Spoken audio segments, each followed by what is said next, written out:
Hello and welcome back to Cancer Council ACT's Let's Chat LGBTQIA and Cancer podcast. My name's Ash, he, him, and joining me today is Harry Mahoney from Meridian, Canberra. Last episode, Harry and I had talked about a few key things for health professionals to consider when working with a patient who identifies as LGBTQIA+.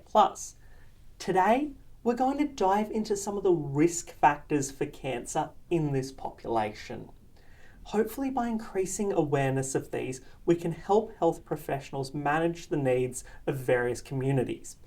So, Harry, one of the main issues we hear about is a lack of screening. Thanks for the welcome, Ash. Yes, a lack of screening can be a big issue. So often healthcare providers might not necessarily think about the screenings that might need to happen, and individuals from our community might not also necessarily be aware of the screenings they might need, because a lot of the promotional campaigning for these are often focused on a heterosexual population, or males or females, very gendered, and so often folk from our communities don't necessarily tune into the messages because they're thinking, oh, well, that must not be for me. I think as healthcare providers, you want to be focused on getting to know the folk from our communities and what their own individual risk factors are, so that then you know what screenings you need to be focused on.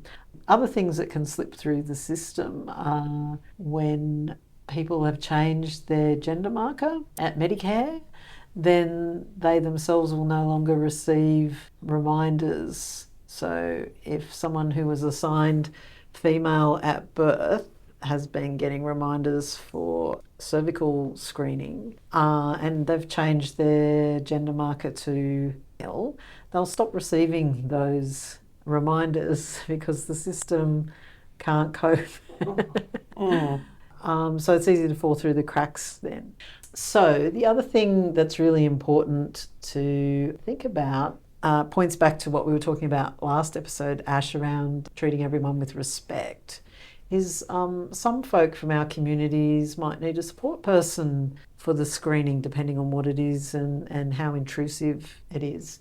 And so not having in your mind that I'm just going to say we need the screening done and we're going to do it today and it's done, but that it might take a few sessions to set things up correctly so that that person isn't traumatised by having this screening. And do you think that that's something that a health professional could lead with too?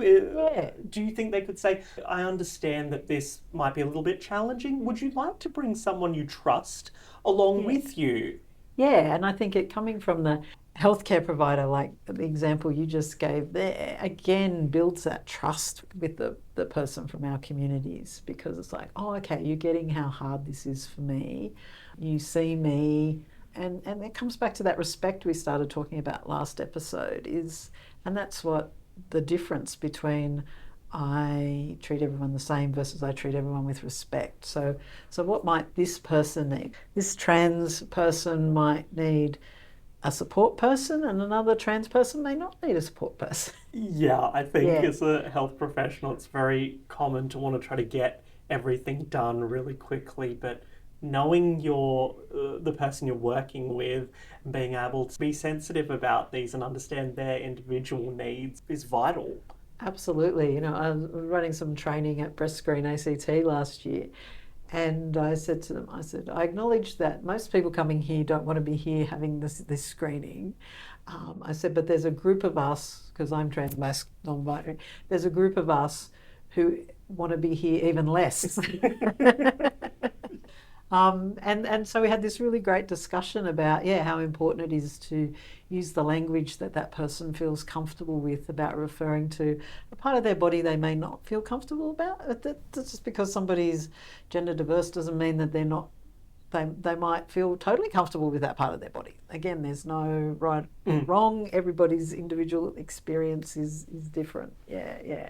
But just being open and mindful and just, okay, all right, well, we might need to set up some things so that this this might take a little longer than usual, but I want to make sure that in doing this screening, I'm not causing more harm to this person.